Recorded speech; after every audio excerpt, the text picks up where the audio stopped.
Buonasera a tutti, siamo in compagnia di due storici e due archeologi, Marco Mureso e Franco Campus, in piena par condicio, uno a sud e l'altro a nord della Sardegna, no? Canalis e Turris, ce li abbiamo tutte e due, quindi le tifoserie sono alla pari, in piena par condicio. Ho scelto per questo appuntamento un'effigie, no? Un'immagine emblematica è alle mie spalle. Siamo nell'estate, siamo in piena estate, un'estate affosissima, e l'estate con la raccolta del grano già fatta non può non ricordarci due battaglie che segnano poi l'epopea anche romantica di tante riletture da 150 anni a questa parte, soprattutto una, quella dell'afosissima, forse afosissima, ma sicuramente afosissima estate del 215 con la battaglia di Iosta e il successivo assedio di Cornus, e l'altra, quella un po' prima, perché forse Cornus, se non ricordo male, siamo a luglio, ma l'altra, quella del 30 di giugno del 1409. E lì segna un po' la svolta. In due casi, in realtà, l'una arrivano i romani definitivamente, nell'altra arrivano definitivamente gli aragonesi. E a lungo si è discusso di come si sia arrivati a quel momento storico e che cosa sarebbe successo se gli esiti fossero stati diversi. La nuova storiografia, quella fatta dai giovani, no? Studiosi, voi siete una bella rappresentanza, no? Di chi sta rimettendo mano agli studi e cercando di capire, levata anche un po' di mitopoiesi, no? Liberati, sollevati a volo di farfalla da un po' da mitopoiesi, quali sono i fatti, ciò che sta nella cronaca giudiziaria, no? La cronaca dei tabloid del giorno, e cosa invece non è. È frutto del sé, del ma e del cuore, anche tifoso, di noi sardi. Cominciamo con quella prossima, no? La prima delle due, la battaglia di San Luri. Proviamo a fare un affondo, un trailer, Franco, chiedo a te, un trailer che ci porta dritti dritti dalla morte di Eleonora d'Arborea dei primi anni, no, del 1400. È un primo decennio un po' intricato, no? Arriviamo diritti diritti alla battaglia. Questioni ereditarie ci portano a Narbona. Franco. In effetti è quello che è accaduto. Diciamo che nel parlare di questa battaglia di San Luri e anche di quei sentimenti che hai avuto tu, no?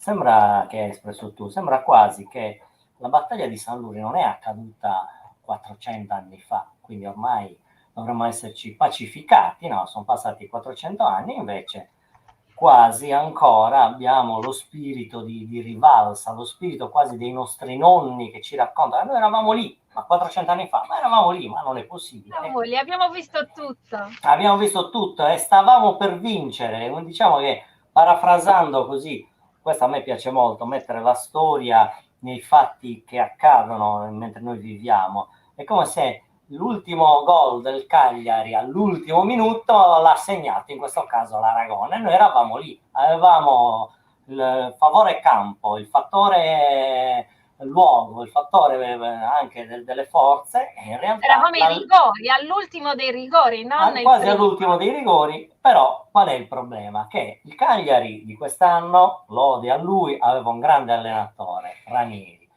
Le forze dell'Arborea avevano un pessimo allenatore e qui il problema ovviamente è duplice. Io ovviamente faccio una premessa che penso di interpretare anche il pensiero di Marco, non tanto sulla giovinezza, perché lui è più giovane di me e questo mal gliene incoglie, come si dice, ma soprattutto sul Con fatto affetto, che Marco, con affetto. con affetto, ma certo, no, ma soprattutto sul fatto che uno potrebbe chiedersi, ma come due archeologi che si occupano di una battaglia quasi alle soglie dell'età moderna?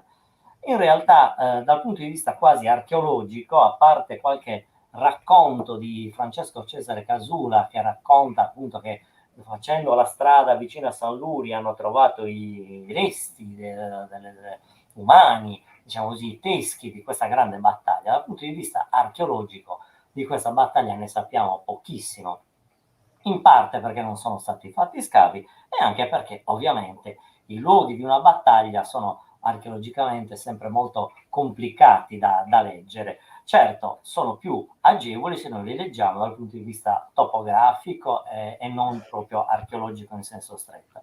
Quindi è incredibile vedere due archeologi del Medioevo, uno esperto, Marco, molto più di me del periodo bizantino, e io che mi occupo invece di castelli, a parlare di questa battaglia.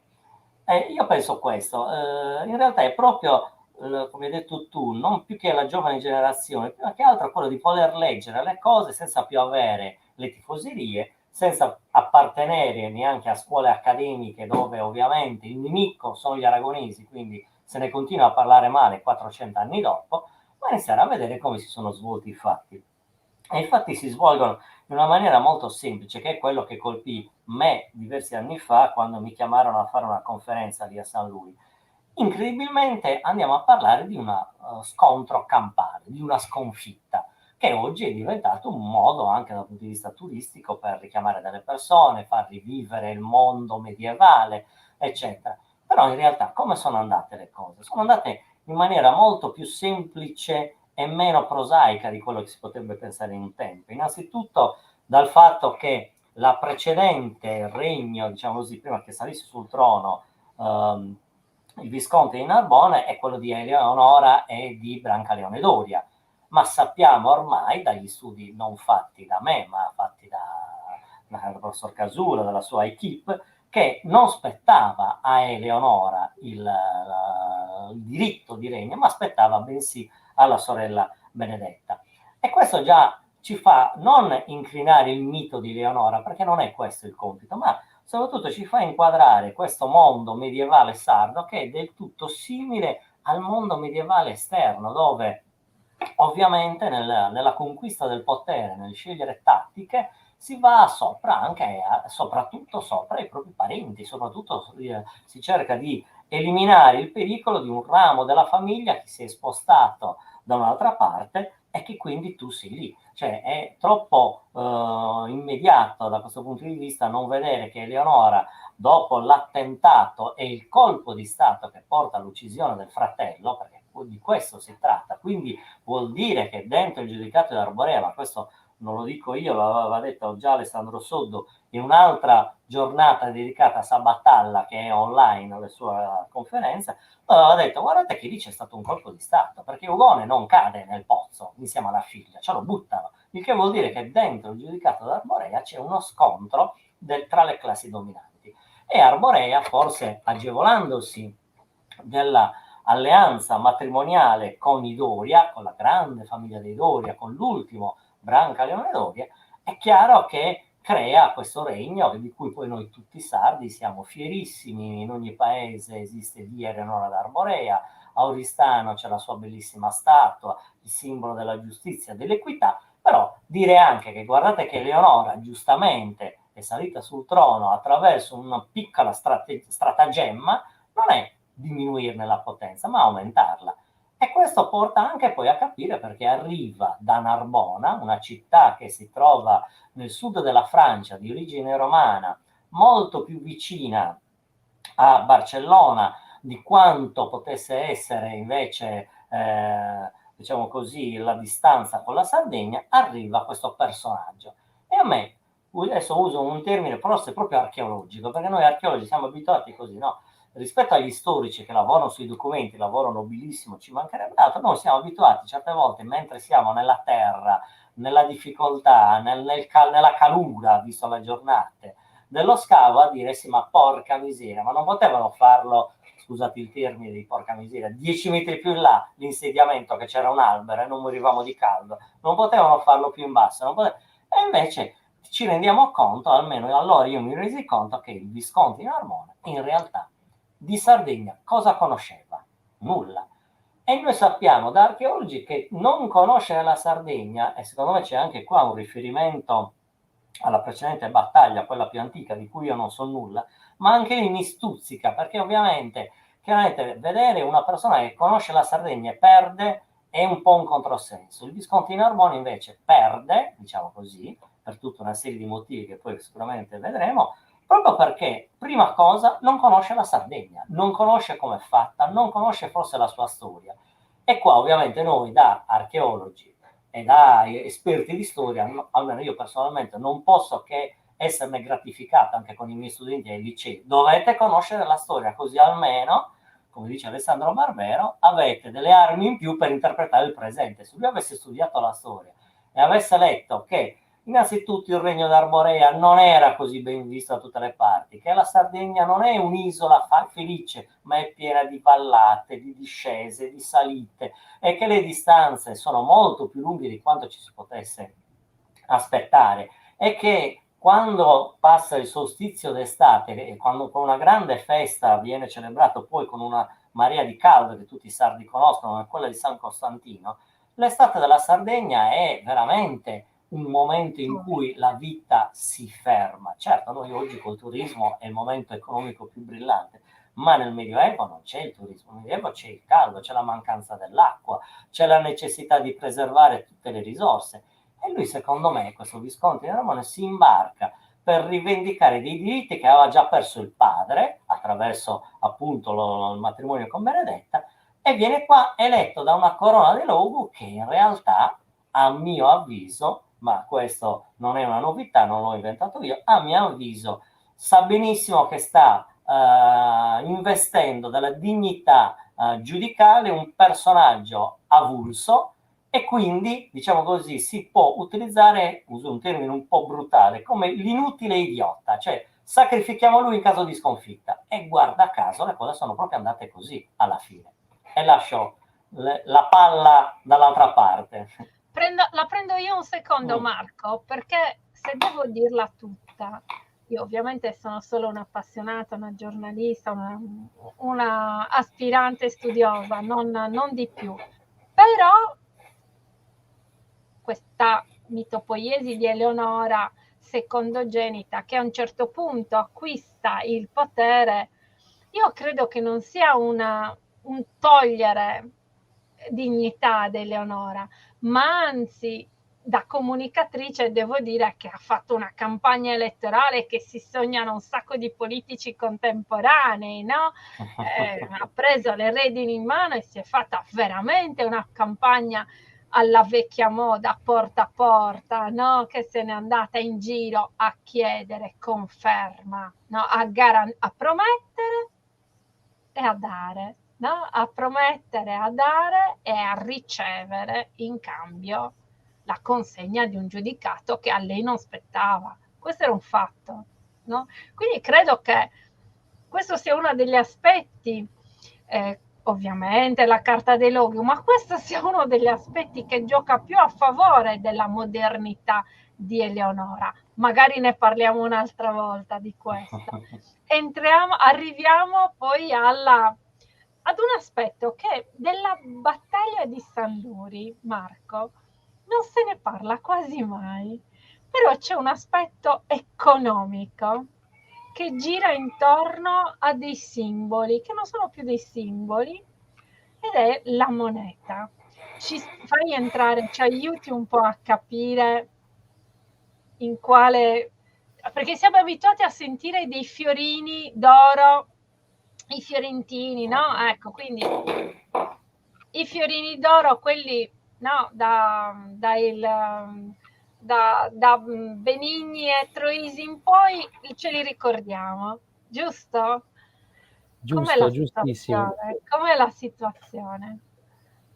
Allora, innanzitutto buonasera, io devo ringraziarti per questo invito, devo ringraziare anche Franco, con il quale è un vero piacere e un onore fare questi sparring di di opinioni. Come ha ben detto lui, io sono un archeologo, sono anche più giovane, ma non di molto.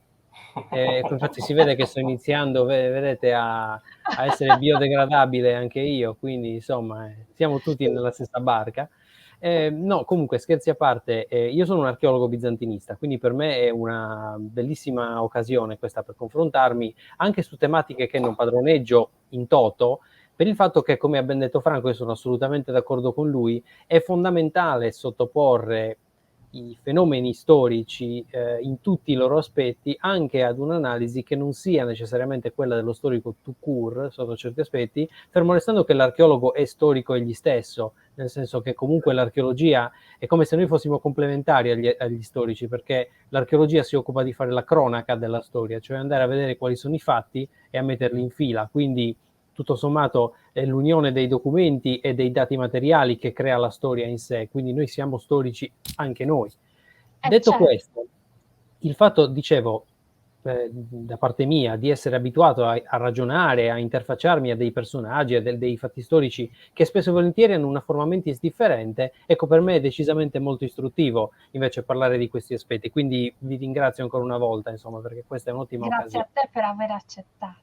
Ci mancherebbe, è sempre un piacere. Detto questo, sì, come hai ben detto tu, in Sardegna circolano i fiorini d'oro di Firenze, che sono un po' il dollaro del Medioevo sotto certi aspetti, ma ci sono anche i genovini d'oro, di argento, di mistura, cioè un po' l'antenato del bronzo per capirci da quel punto di vista, gli aquilini di Pisa, i denari di Massa, di Lucca, cioè noi non abbiamo noi siamo abituati a ragionare nei rapporti tra Sardegna e Toscana come se qui in Sardegna ci siano stati per lo più i pisani.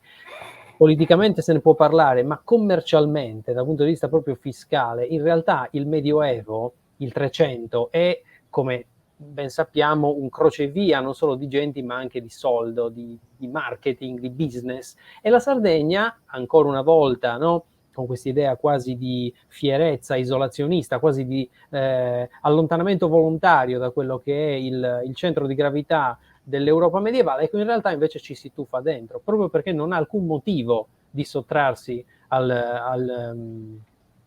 diciamo, agli influssi che vengono dall'esterno. Io almeno più vado avanti nei miei ragionamenti modestissimi, più mi rendo conto che l'idea di insularità della Sardegna va vista da una prospettiva diametralmente opposta, ovvero sia che essendo un'isola assorbe tutto ciò che tocca, non rifugge ciò che è all'esterno e ne ha bisogno e ogni volta rielabora qualcosa di nuovo secondo, diciamo, una tendenza che è una parola che noi troviamo tatuata sulle migliori schiene dei VIP, ovvero sia resilienza, cioè questa idea di diventare qualcosa di nuovo sulla base del momento, del contesto, assorbendo le negatività, rielaborandole all'interno e trasformandole in positività per poter vivere meglio nelle fasi successive. La Sardegna, diciamo a grandi linee, nel corso della sua storia fa tendenzialmente questo. Se noi andiamo a mettere in fila quelli che sono i fatti storici, anche documentari, ben inteso, non vediamo un'isola isolata, per così dire, ma vediamo una realtà che, conscia della propria posizione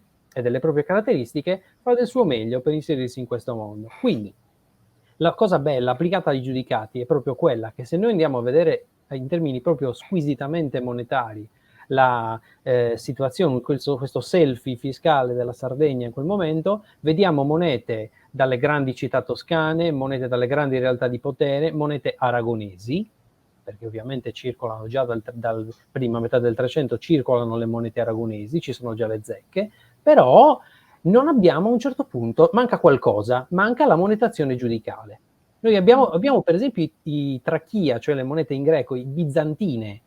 I bizantini che già in teoria non esistono più in Sardegna, nel senso che noi sappiamo che se facciamo, diciamo, la storia sarda un po' a puntate, sappiamo che dopo i bizantini vengono i giudicati tendenzialmente, no? Quindi i bizantini, quando mai uno si chiederebbe, ecco, monete bizantine. In realtà ci sono anche loro, proprio perché il Mediterraneo non butta via niente e nel Mediterraneo commerciano, si interfacciano tantissime popolazioni, dalle più vicine alle più lontane, dalle più appunto europee alle più esotiche come possono essere i bizantini che parlano e scrivono in greco. Però, ribadisco, mancano le monete giudicali, manca la monetazione giudicale, intesa proprio come denaro sonante. Ora, molti molti studi, diciamo che si è cercato in qualche modo di interpretare questa tendenza e spesso e volentieri si è andati a leggere questi fatti come una negatività, ovvero sia che l'economia giudicale non fosse sufficientemente in qualche modo evoluta rispetto ad altre che in quel momento erano più monetizzate e quindi non avesse in qualche modo un fine tale da una competitività in qualche modo tale da essere appunto in grado di interfacciarsi a queste realtà.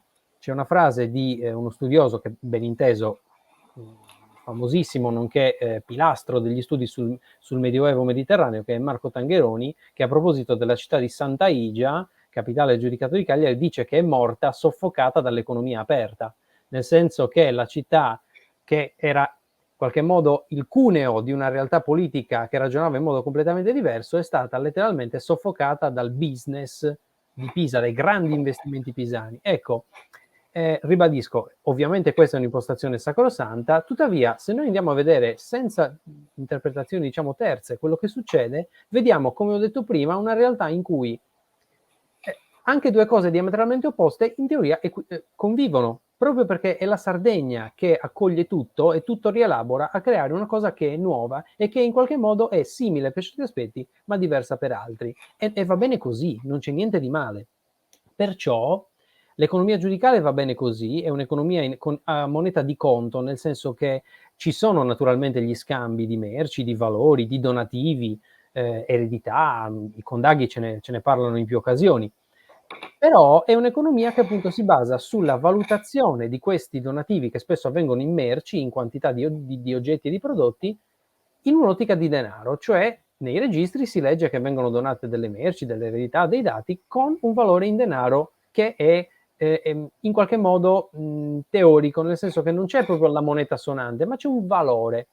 E quindi la situazione è così perché va bene così. Non è perché siccome non abbiamo i soldi che possiamo contare prendendoli tra le dita, allora l'economia è meno evoluta, è semplicemente diversa. Ecco, io credo che il prendere atto della diversità sia la cosa più importante per evitare poi di essere in qualche modo sviati dalle interpretazioni. Chiudo dicendo che il nostro amico Guglielmo di Narbona, che sarà, immagino, il protagonista di questo nostro affondo, come ha ben detto Franco, non è una persona che si intende in qualche modo di Sardegna, è una persona che proviene culturalmente, geograficamente, politicamente da una realtà che è molto più affine a quelli che vengono percepiti come i nemici. E gli aragonesi sono coloro i quali in Sardegna hanno una grande produzione monetaria. E dunque non sembra anomalo, a quanto pare, per Guglielmo coniare delle monete. Sono monete che non hanno un grande, in qualche modo, effetto. Se ne conoscono diversi esemplari. Ho bisogno di fermarti, Marco, perché con tutte queste monete mi sono persa e quindi ho bisogno di fermarti. Allora, perché quando leggiamo le pagine di un qualunque volume, no, che parla di storia medievale della Sardegna, noi sappiamo che gli aragonesi sbarcano a Portobotte, arrivano ad Iglesias e incominciano già a coniare. Giusto? Mm-hmm. Poi coniano ancora a Cagliari, ma è un conio, no? Se ne parla un po' quando si parla negli studi, quando si parla un po' dei quattro mori, del simbolo dei quattro mori, è una storia che ripropone, no? Si va a ricercare la moneta perché lì ci sono i quattro mori, i sigilli, no? I sigilli. Ma se io dovevo commerciare il grano, cioè con cosa compro e con cosa vendo il grano degli arborea, quale moneta prendo? Oppure ho questa moneta virtuale che qualunque cosa va bene? Fammi capire un attimo. O ci sono delle zone franche? Allora, fermo restando che io sono in grado di rispondere a questa domanda fino a, diciamo, poco, nel senso che si entra nel mondo medievale pieno e lì naturalmente No, certo, le no, fonti, certo, insomma, certo. in questo senso Franco sicuramente è ben più esperto. Io posso dirti che l'idea di scambi in moneta sonante non è così frequente come si pensi, nel senso che la moneta sonante di per sé a tratti non è comoda perché la devi trasportare, a tratti è pericolosa perché ovviamente... Te la possono rubare. Esatto. E infatti, non a caso, ma questo già dall'antichità è così, i principali fruitori della moneta sonante in grosso taglio, in grosso conio, sono gli eserciti, proprio perché si usa per pagarli. E perché una persona che può viaggiare da un capo all'altro dell'impero, di un'isola, di una strada, eccetera, eccetera, deve avere la necessità di portarsi anche anni e anni di paga o di bottini con sé. E quindi l'idea di grandi somme trasportate a mano, da quel punto di vista non è così anomala, fermo restando che ugualmente a seconda dei tesoretti, a seconda dei metalli, dei tagli e anche del valore delle monete, perché in certi momenti l'oro è più o meno puro, vale più o meno, quindi a seconda dei momenti queste situazioni possono cambiare anche proprio la composizione delle monete e il loro valore. Ecco, a prescindere da questo aspetto, tendenzialmente è più frequente ritrovarle in ambito militare. Okay. Per quanto riguarda gli scambi economici, noi abbiamo tante informazioni che ci dicono di scambi anche di merci o in cambio di prestazioni, quindi non è necessariamente sinonimo di uno, ecco, lo scambio commerciale non è necessariamente sinonimo di una circolazione di capitali proprio inteso come denaro sonante, in questo senso. Ho capito. È bella intriccata come storia, però ma infatti, come diceva Franco, è proprio la complessità di questi eventi a rivelare l'importanza, in questo caso della Sardegna, e anche la modernità della Sardegna. Io continuo a dire da archeologo, perché io non mi definisco storico, ma da archeologo io trovo a volte quasi sorprendente l'idea che sia a livello di marketing e di mercato alimentata l'idea di una Sardegna fieramente ottusa, se me lo si permette, rispetto invece a una Sardegna che si rivela spesso e volentieri spregiudicata, anche in realtà che noi siamo abituati a concepire in un'ottica di positività come delle realtà locali che sono quasi vittime del processo storico, cioè che vengono molto spesso mangiate vive da delle potenze extra isolane, tendenzialmente ostili, che ne fanno veramente il diavolo a quattro. Invece in realtà non è così. Come ha detto Franco prima, perfino una realtà come l'Arborea, e già nel mio perfino c'è un problema, tra l'altro, può rivelarsi, ecco, anzi, addirittura dentro una realtà come l'Arborea ci possono essere delle logiche di potere che noi troveremmo pensando al Duca Valentino, per esempio, e invece in realtà sono nel giudicato di Arborea. E questa è una cosa meravigliosa, alla faccia di chi dipinge invece i sardi come qualcosa, o la realtà sarda come qualcosa che si è invece voluta ribellare, ma non nel senso di indipendenza, ma nel senso proprio di rifuggire culturalmente questi aspetti. Posso farvi una domanda? Ma non trovate che a furia di parlarne forse stiamo indottrinando anche le nuove generazioni? Io sono più anziana di entrambi voi due, ma non sarà che i miei figli adolescenti non hanno minimamente idea di una sudditanza culturale che noi gli stiamo raccontando? Non sarà che li stiamo educando ad avere una sudditanza culturale, invece scrostiamocela una volta per tutte e via? Franco, cosa ne pensi? Ma diciamo che forse le nuove generazioni hanno una fortuna, un po' come per certi versi Sono cosmopolite, noi. non gliene importa niente. Ma più che, io la vedrei in quest'altro modo. Innanzitutto non hanno il peso classico della storiografia della seconda parte del Novecento, che noi un po' abbiamo assorbito.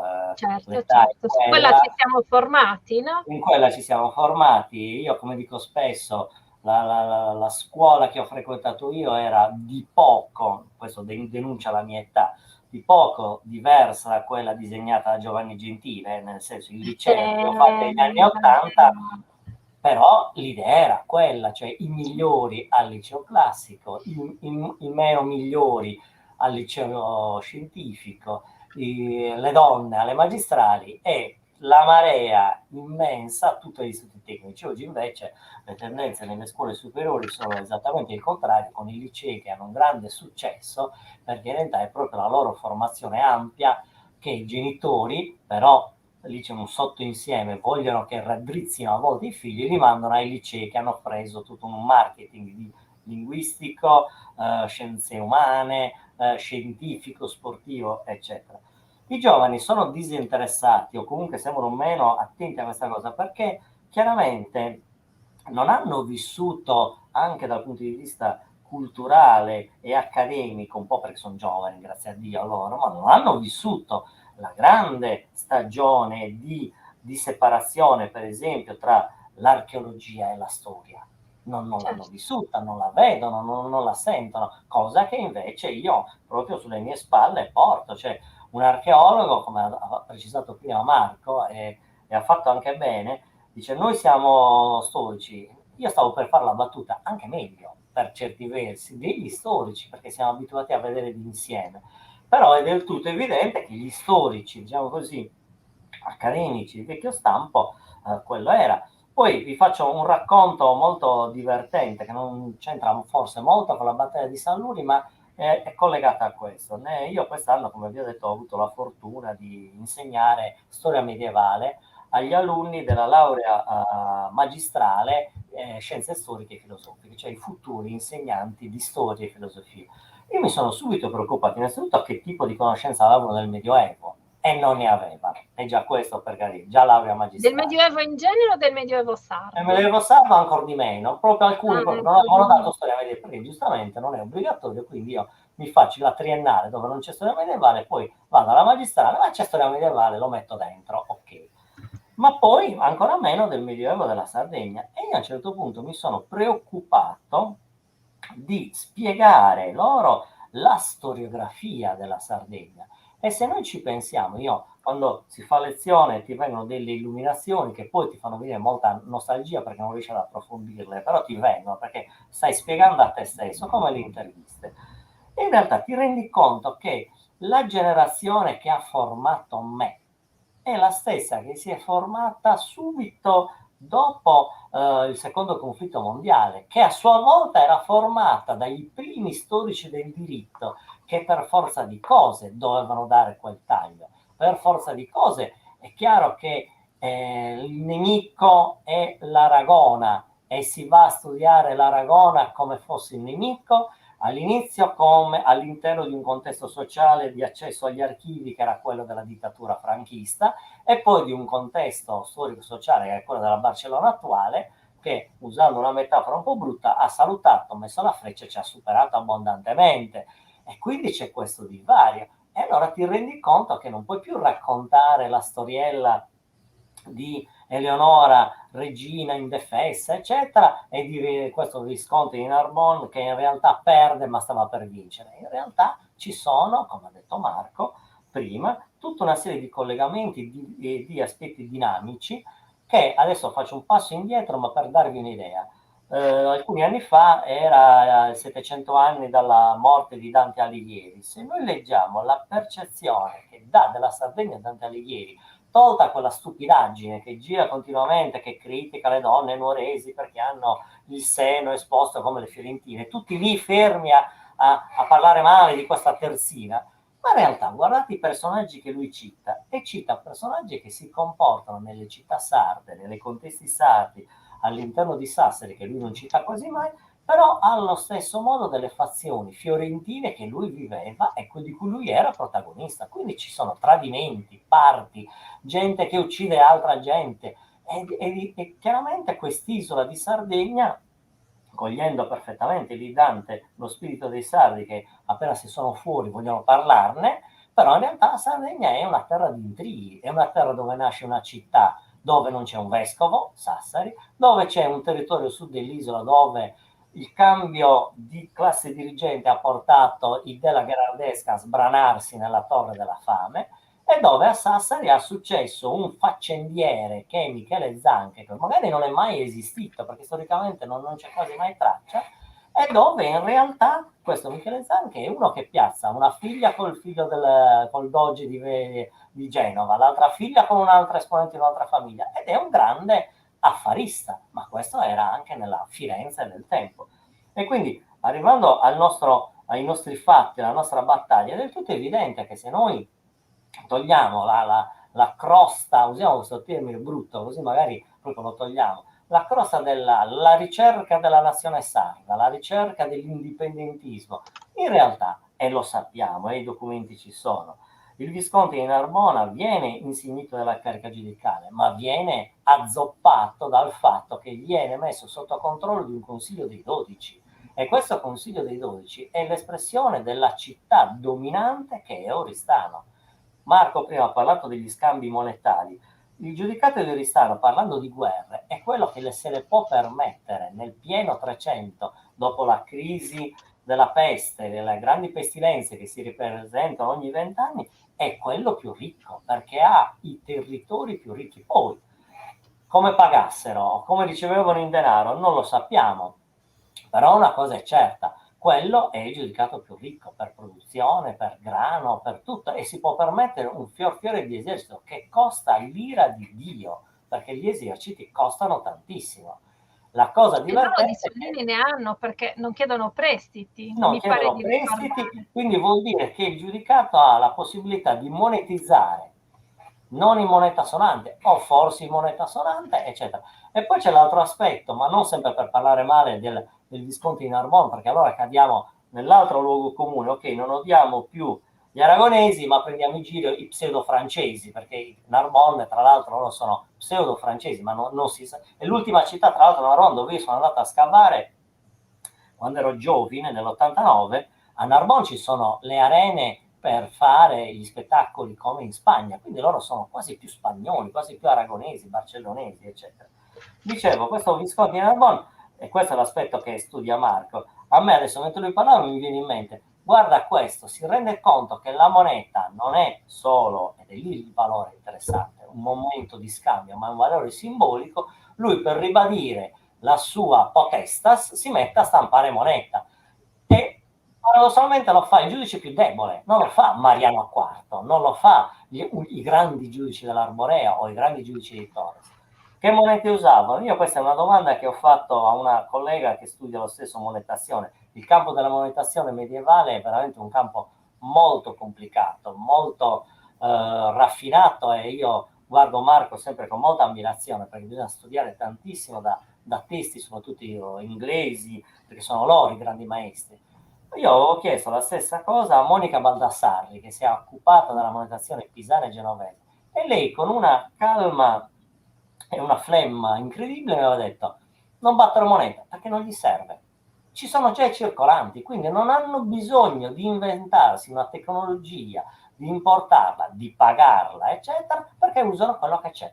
E quindi ti dà l'idea della praticità di questi giudicati che se ne impippano del valore simbolico rappresentativo della moneta e usano il circolante. L'unico che se ne importa è il giudice più debole, quello più depotenziato, che tra l'altro lo va a fare e lo fa, se non mi sbaglio, quando ormai è stato già sconfitto, che deve rifare una propaganda quasi da zero. E quindi, esatto, è già sul punto di lasciare. È la cosa più divertente, vedete come Lo i stanno simboli certe chiamando negli volte. spogliatoi. Esatto. La cosa più divertente è che il simbolo della moneta di Guglielmo III di Narbonne è diventato poi simbolo della Banca di Sassari, che in realtà non esiste più, mangiata dal Banco di Sardegna, che a sua volta è stato inglobato dalla Banca dell'Emilia. Quindi anche quel tentativo di marketing col Banco di Sardegna, che invece proponeva la sua simbologia comunicativa con la pintadera nuragica, perché quello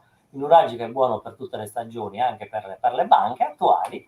In realtà la Banca di Sassari, piccola banca di provincia che si muoveva negli anni 40 e fino agli anni 70, utilizza la moneta del giudice di Narbona perché è stampata a Sassari, che però anche così i giovani non ce l'hanno più, per esempio, perché se tu Perché cammini per stampata a Sassari, Sassari?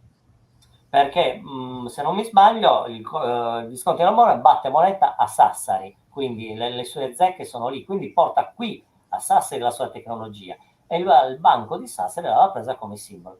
i giovani, i tuoi adolescenti vanno in giro per Sassari, non vedono più la banca di Sassari, non vedono più quel simbolo, vedono Banco di Sardegna, Pintadera, gruppo BPR, quindi non hanno più quella crosta precedente. E noi possiamo rileggere questi fatti non eliminando il lavoro degli storici precedenti, ci mancherebbe altro, ma rileggendolo, mettendoci nel mezzo, proprio almeno quello che ho fatto io, proprio quegli elementi che sono tipici del Medioevo. Quindi è del tutto evidente che pensare alla battaglia di Salluri, come io avevo fatto tanto tempo fa, è pensare perché si è perso così male. E sappiamo Perché tutti, si è perso clamorosamente, si è cioè perso avevano vinto fino ad clamorosamente. allora un sacco di battaglie, eccetera. Si è perso così clamorosamente e adesso svelo, perché magari chi ci ascolterà non lo sa, ma io e Marco abbiamo avuto una corrispondenza in preparazione del suo intervento alla manifestazione della Battaglia, svelo quello che io mi era venuto in mente allora, ragionando proprio su questi elementi da archeologo.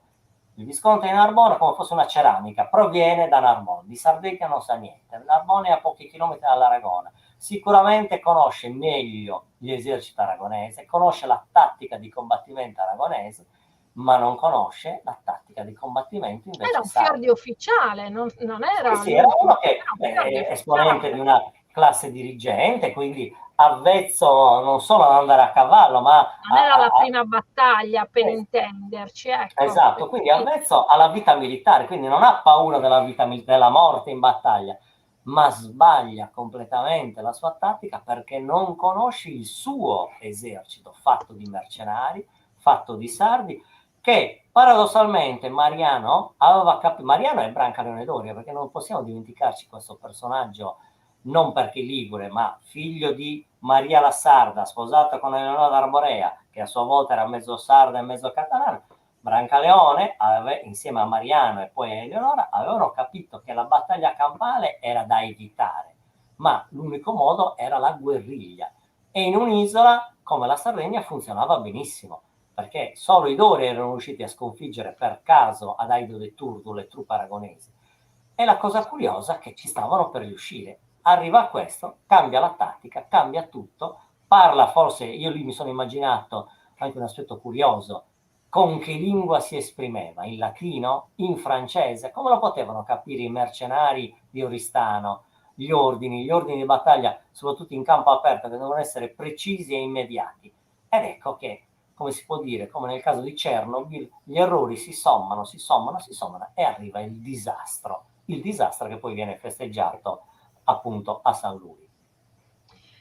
Domanda: ma possibile che gli oristanesi non lo abbiano consigliato? Un po' avete detto già qualcosa in merito, però ci vorrei ritornare, perché era interesse degli oristanesi perdere? Ormai lo avevano detto, non aveva buon senso, non rientrava nel buon senso della circostanza consigliarlo, oppure lui era così arrogante, da grande ufficiale quale era, da uomo di guerra navigato, era così arrogante, così sordo, oppure semplicemente non si capivano, da non ascoltare cosa si era fatto sino ad allora, ed è stato un che penso mi riuscito male. Marco, tutto tuo. Ma allora, io non vorrei da una parte sminuire la portata storica di queste problematiche, dall'altra non vorrei invece tornare sempre sull'ambito mio di ricerca, fermo restando che la monetazione medievale piena è, come ha ben detto Franco, una questione piuttosto spinosa. Allora, ripeto, con rispetto parlando, secondo me alla fine si risolta come una questione di soldi, proprio perché una annosa questione di soldi, proprio perché già il fatto che il giudice fosse praticamente governato, controllato a vista da una classe dirigente che a conti fatti lo detestava, è abbastanza significativo. Quindi, Avrebbe oltretutto, potuto poi leggerne un altro, cioè sceglierne un altro. No, è vero che lui, in fondo, la corona aveva cioè, titolo a dire no, non ti voglio. Allora, io ora non vorrei esagerare, nel senso che Stiamo parlando mi del sé, avventuro però in tematiche che non mi no, certo. appartengono, No, quindi certo, non anzi voglio invadere no, spazi. no, no, no, no, È una anzi io chiedo conversazione a scusa tre, se, dico delle Franco, anche tu. imperfezioni e anzi spero che poi eventualmente Franco possa correggere il tiro. Ma comunque, già che ci troviamo in un mondo medievale, con la M maiuscola, le prerogative dinastiche sono ugualmente importanti. Cioè se c'è un passaggio dinastico e un passaggio di linea e di casata e di lignaggio e tutto il resto, non si può far finta di niente. E infatti, tutto sommato, se ci immaginiamo la cosa da un punto di vista shakespeariano, io me li immagino appunto questi grandi notabili di Oristano che si guardano tra loro e dicono caggia fa, ce lo dobbiamo tenere. E poi infatti lui arriva con una certa anche in qualche modo prosopopea legata al fatto che appunto arriva in una terra che conosce poco, con un atteggiamento invece di uno che vorrebbe conoscerla molto, e poi i risultati si vedranno. Però ribadisco, secondo me alla fine si traduce in una questione di soldi, perché poi nel 1414 Guglielmo vende, tra virgolette, le prerogative giudicali all'Aragona in cambio di 100.000 fiorini d'oro. In origine dovevano essere 50.000 in più, poi mai pagati del tutto. Però anche lì, forse questo, visto un po' in maniera capziosa, un po' diciamo ex post, può darci un'idea di quello che alla fine fosse questa vicenda, nel senso rapporti tra grandi signori che poi si rivelavano anche in questioni diplomatiche, un po' come se noi oggi, mutatis mutandis, ci immaginassimo i rapporti tra stati in un momento come questo che, ahimè, è molto drammatico in termini di politica internazionale. Noi siamo abituati a vedere questi fatti come se due persone, due grandi uomini grandi e grossi, nerboruti, si stessero picchiando. Ecco, in realtà quella è solo la superficie che nasconde sotto tutta una pletora di problematiche politiche e diplomatiche che, ribadisco, si vedono anche in questo caso. Quindi sì, in teoria col senno di poi si sarebbe potuto organizzare diversamente, però poi invece tra costrizioni legate all'etichetta e poi in realtà volontà di rimarcare un potere, un'influenza rivelatasi poi una questione economica, ecco, hanno portato alla situazione che tutti conosciamo. Franco, siamo quasi alla fine, le ultime due domande, anzi. Perché si arriva a questo 30 di giugno e cosa succede subito dopo?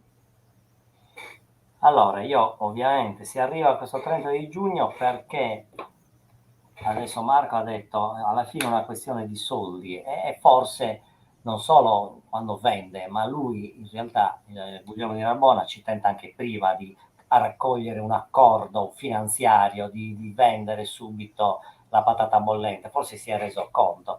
E forse, come ha detto prima, la corona di Logo non può passare sopra la linea dinastica, perché non dobbiamo mai dimenticarci che il tutto parte dall'uccisione del fratello di Leonora, è da lì che parte tutto. Quindi il giudicato, e da questo punto di vista magari mi sbaglio anch'io, perché Marco dice non è il suo campo, men che meno è quasi il mio, però veramente io non credo, non conosco, però sta anche la mia ignoranza. Forse andrebbe meglio studiata la struttura non giudicale dal punto di vista sempre di Eleonora, ma proprio delle classi dirigenti, di cosa sta succedendo, di cosa ha messo in moto un primo tentativo di colpo di Stato con l'uccisione di Ugone, che poi un per noi secondo. possiamo dire è andata bene perché è salita sul trono Eleonora, ma magari per quella fazione che ha determinato il giudicidio, diciamo così, è andata malissimo. E magari sono gli stessi esponenti di seconda generazione che si mettono d'accordo e dicono qua non possiamo passare che dalla linea dinastica finché c'è qualcuno vivo, utilizziamo questo re di maggio che sappiamo che può anche essere, se va bene magari ci riusciamo, ma se non va male abbiamo sì messo a sacrificio diciamo così, il primo generale, ma salviamo la città, salviamo Oristano, che è poi l'obiettivo di Cubello, c'è poco da fare. Oristano non viene travolta, viene sfiorata dagli eventi bellici, ma poi è la grande città, moderna, grande, funzionale, che non viene assolutamente toccata. E Cubello fa bingo, perché poi viene nominato con un titolo di marchese di Oristano, il giudicato viene venduto, eccetera. Come si arriva lì?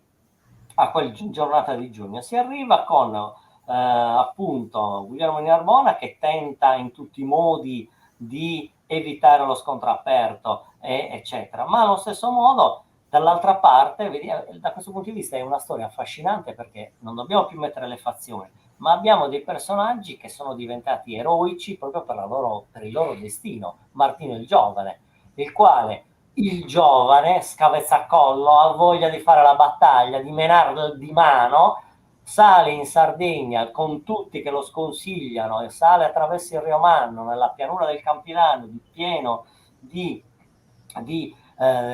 giugno, nella lunga estate calda. Sì, è vero, avevano appena fatto la trebbiatura, ma c'è un caldo da impazzire, ma lui ha voglia di menare le mani, ha voglia di fare la grande conquista, di chiuderla di lì, esibirsi, di no? esibirsi. E in realtà, e questo purtroppo le fonti sono quelle aragonesi, ma ce lo dice anche lo Zurita, lui stesso non si rende conto degli errori del Narbona, ma anche in realtà, se la strategia di prendere tempo, di resistere, l'avesse adottata anche Martino il Giovane, la guerra, da questo punto di vista, lì ha ragione Marco, come sarebbe finita? Invece di fare i nostalgici, abbiamo perso, poveri sardi, sotto poi l'Aragon, ma in realtà il Visconti Romano avrebbe venduta lo stesso, perché forse il Visconti Romano si era reso conto che non poteva tenere un regno così, e Cubello l'aveva capito ancora prima. Il giudicato d'Arborea come elemento unificatore contro un regno così grande come l'Aragona non l'avrebbe pagata adesso, ma l'avrebbe pagata dopo 70 anni, dopo il cambio di generazione.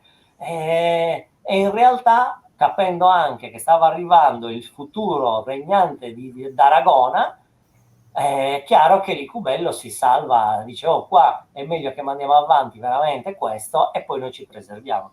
La storia poi a volte, come spesso capita, nessuno pensava che sarebbe dovuto andare così, con la vittoria degli aragonesi, ma con la morte improvvisa poi di questo re aragonese, con la vendetta romantica o comunque di quasi noi sardi, no, della serie: oh, abbiamo perso 10-0, ma un gol l'abbiamo fatto, e se magari ci impegniamo la prossima volta gliela meniamo con la bella di San Luri, e dove in realtà ci rendiamo conto che questi elementi mitologici non hanno fatto che esaltare tutta la vicenda.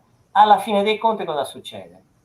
Succede che la Corona d'Aragona si è svenata in questa battaglia, in questa guerra dei Di soldini ne ha speso, di soldini ne ha esatto. speso. C'è una crisi Qualche dinastica. debito l'ha contratto. Esatto, e deve, per certi versi, se la vediamo sul lungo periodo, non sarebbe cambiato nulla se avesse vinto Guglielmo III di Narbona. Certo no, di sicuro la corona aragonese sarebbe andata in crisi lo stesso, ma di sicuro sarebbe stata poi inglobata all'interno della grande corona di Spagna, e come tutti sanno, la corona di Spagna sposta per sua fortuna gli interessi commerciali nell'Atlantico, e la crisi sarebbe stata fortissima. Quindi il regno di Arborea non sarebbe mai potuto diventare la libera Repubblica Sardisca, ma in realtà sarebbe diventato un regno piccolissimo, e dove poi la Spagna ce l'avrebbe fatta pagare prima o poi e sarebbe ritornata in forze.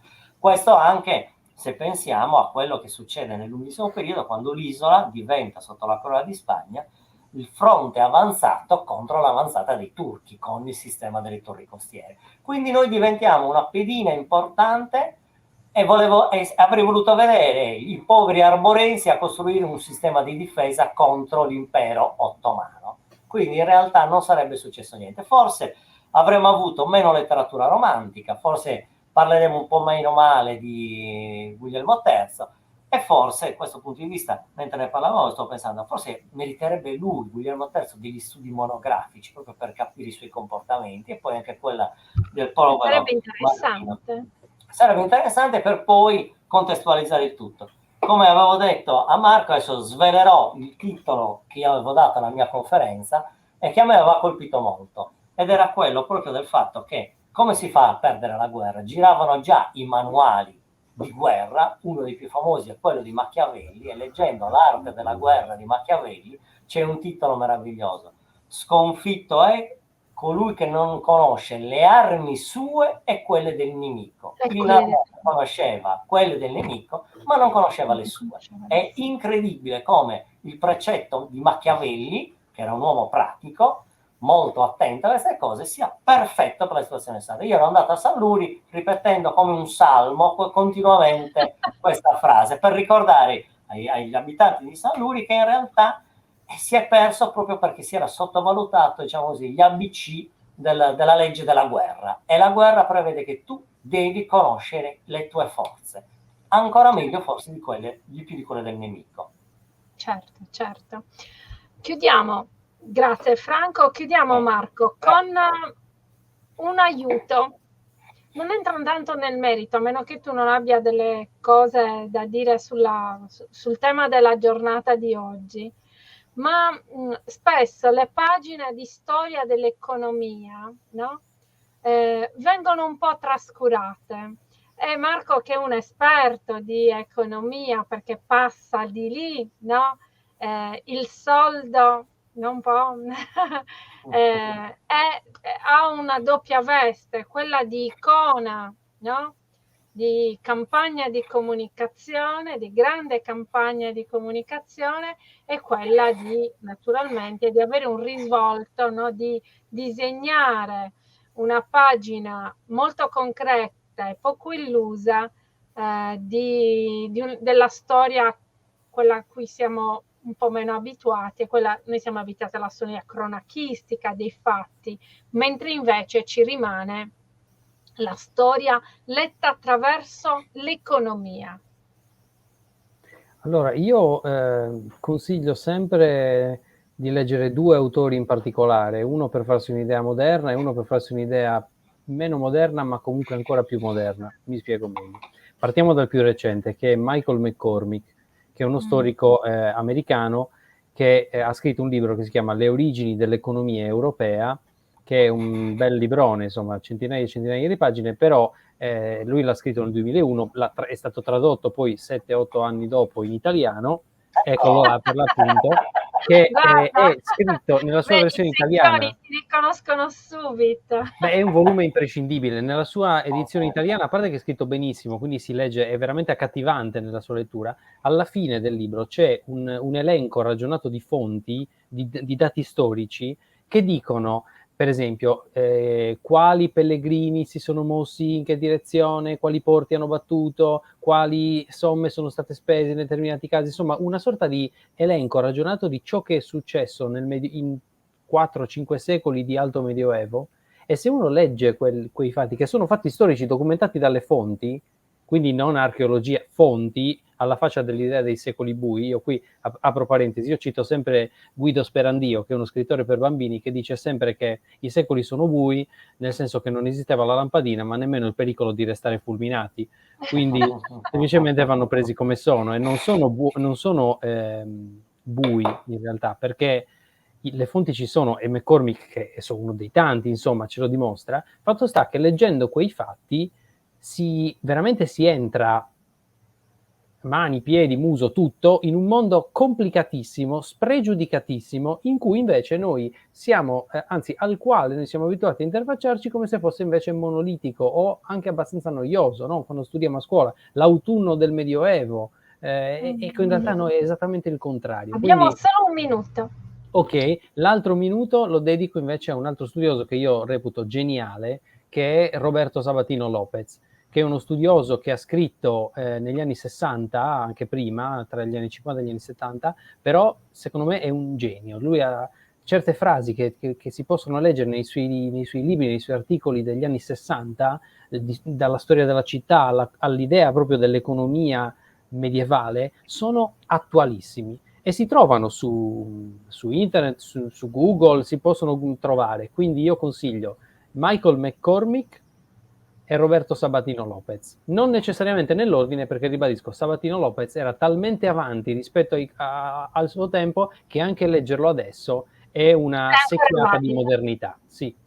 A voi grazie davvero per questa prima giornata di esperimento online delle nostre chiacchierate. Noi ci sentiamo a prescindere dalle registrazioni in studio, in TV, piuttosto che online adesso, ma questo esperimento, no? Questo dialogo di storia della Sardegna nasce proprio dalla volontà, dalla richiesta, dalla volontà nostra di condividere, la vostra di divulgare, ma anche di molti che ci ascoltano e ci seguono e mi chiamano e mi dicono mi aiuti a, come dire, a conoscere meglio? Bene, spero che questo sia utile a tutti e questo è un esperimento che vorrei portare avanti. Grazie a voi per avermi aiutato in questa prima giornata. Grazie. Grazie a te per l'invito e per la bellissima chiacchierata. Grazie davvero. Ciao.